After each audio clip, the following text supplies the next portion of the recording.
Welcome back. It is game 4 as the Boston Celtics travel to Philly to take on the Sixers. I got 3 picks coming your guys' way. This is the first game on the slate for Sunday, but if you're curious for my plays in the second game, the Nuggets and Suns game 4, don't worry. I did a separate video on that. I got another player prop and a same game parlay over there. It'll be the top link in the description if you want to check it out. It's probably already live by the time you're watching this. Now, don't have any specific promos to promote here. All I ask is that you go down below, hit that subscribe button, drop a like too. We do these videos every single day, and we do MLB videos every single morning too. We just passed 170,000 subscribers. I appreciate you guys, all you guys love and support. Now, if you do ever need any sportsbook sign-up bonuses, they're all linked down below in the description for any of the things on the screen, plus a bunch of the other different options, deposit matches, you name it. All that stuff's down below. Now, I will recap how Saturday's picks did. I am recording this right before the Warriors-Lakers game 3, but I do know that Julius Randle hit his rebounds and assists over. We'll take that. Hopefully, the other 2 picks turned out pretty well. Let's dive into our first player prop, though. It is going to be a guy that, look, they didn't move the line, so what do you want from me? It's Marcus Smart, over 16.5 points plus assists, minus 125 on DraftKings. Now,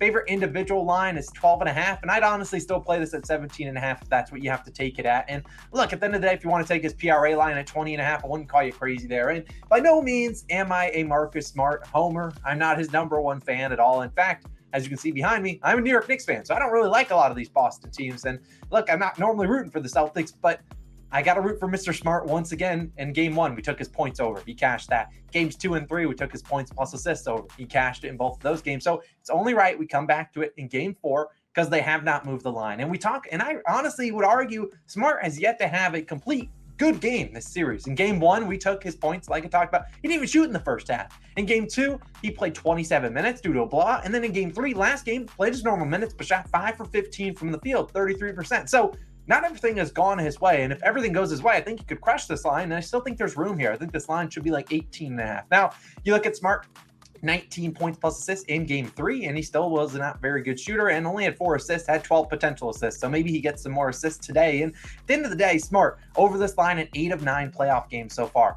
He's been a cash cow. We're going to continue to ride with him. Last game, we saw Tatum have 27 points. Look, Tatum's never really been a great scorer against Embiid. Embiid's always camping out in the paint, so it makes Tatum have to be a jump shooter. And this is a Sixers team that backs against the wall. They don't want to go down 3-1. They're going to throw as many guys as they can at Tatum and make other guys, like a guy like Marcus Smart, beat them. We saw 15 field goal attempts in game 3. He's had 10-plus field goal attempts in 7 of 9 playoff games so far this year. And when he gets 7 or 10 or more field goal attempts, which he's done 39 times this season, he's over this line in 31 of those 39 games. That's 79% of the time. Marcus Smart usually shows up in the postseason over this line, 16.5 points plus assists in 16 of 21 playoff games last year. He's obviously had a great track record this year. He's also been good on the road this postseason. 32, 23, 26, and 19 points plus assists in 4 road postseason games so far. Assuming no foul trouble or injury or blowout, Smart, and I know he comes into this game with a little bit of an injury risk, not worried about that. He should get his normal minutes, 33, 34. I think this is a close game. I'm going to ride once again with our cash cow that has been Marcus Smart. Hopefully he cashes again if they don't move the line.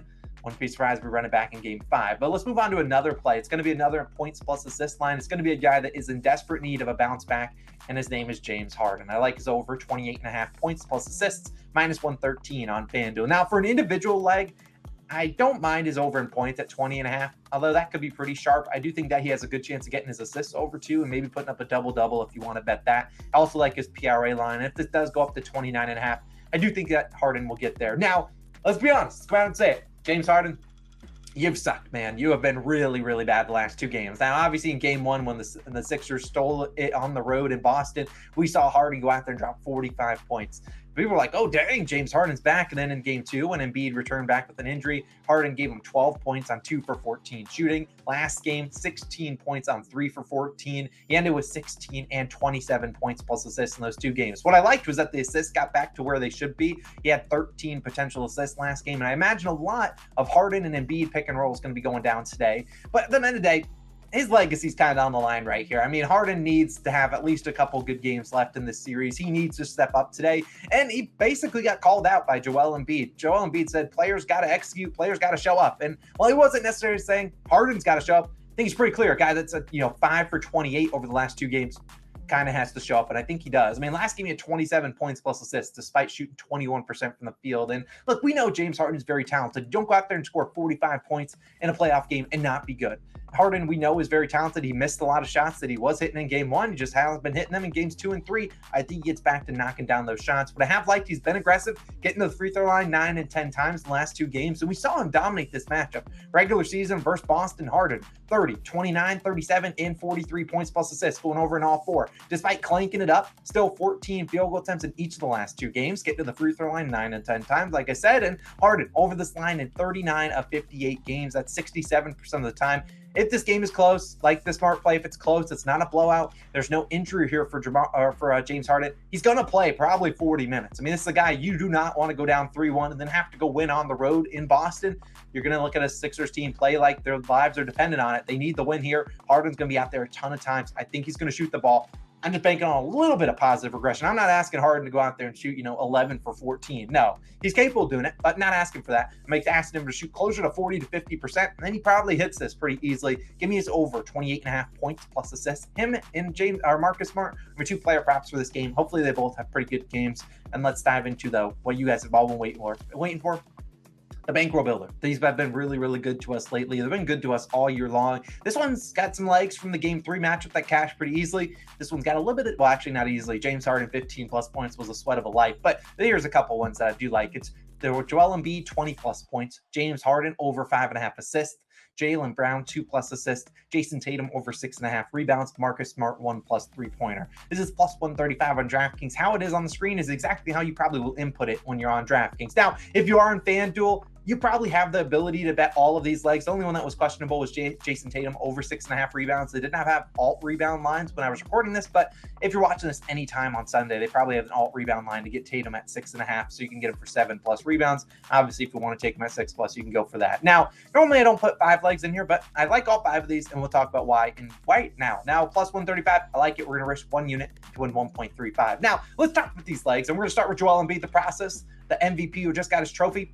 Like, Embiid looks pretty good in game 3, 30 points, 19 field goal attempts.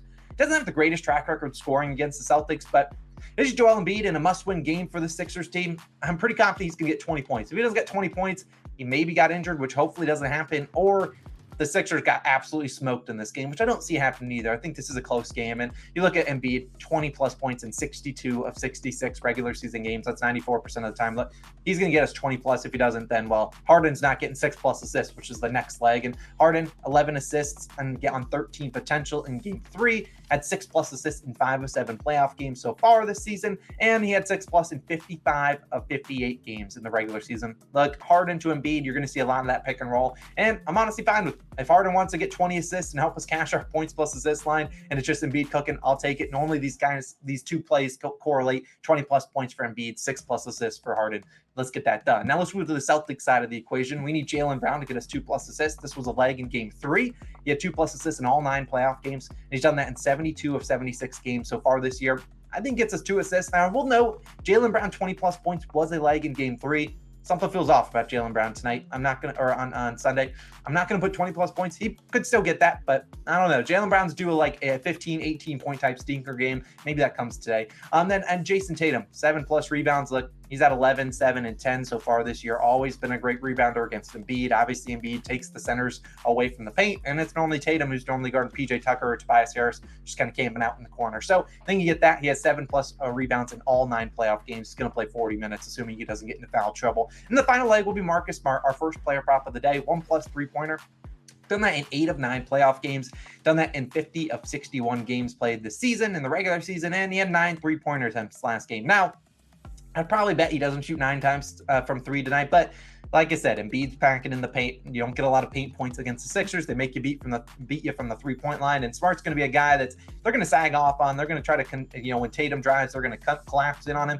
You're going to see Smart have the open opportunities. It just comes down to, will Smart knock down them? And I think he does at least knock down 1. I'm not saying he knocked down 5, but he can easily knock down 1 for us and get that done. So you combine all 5 of these legs together, plus 135. I like the value there. Not asking for, plus 500 value, but all these legs I'm pretty confident in. I'm pretty confident they can hit pretty easily. They obviously hit in game 2 or game 3. I think they hit pretty easily in game 3. At least that's my hope. So riding with those plus 135, putting 1 unit on it to win back 1.35. Riding with Marcus Smart's over in points plus assists. James Harden's over in points plus assists. And those are my 3 plays for this game. If you want to check out my favorite plays for the Nuggets and Suns game 4, It's already on the screen. Go click it. Go check it out. If you ever want any sportsbook sign-up bonuses, all the links are down below in the description. Love you guys. Have a great day. Let's have a great Sunday, and I'll see you guys back again on Monday for some more picks. See you guys then. Peace out.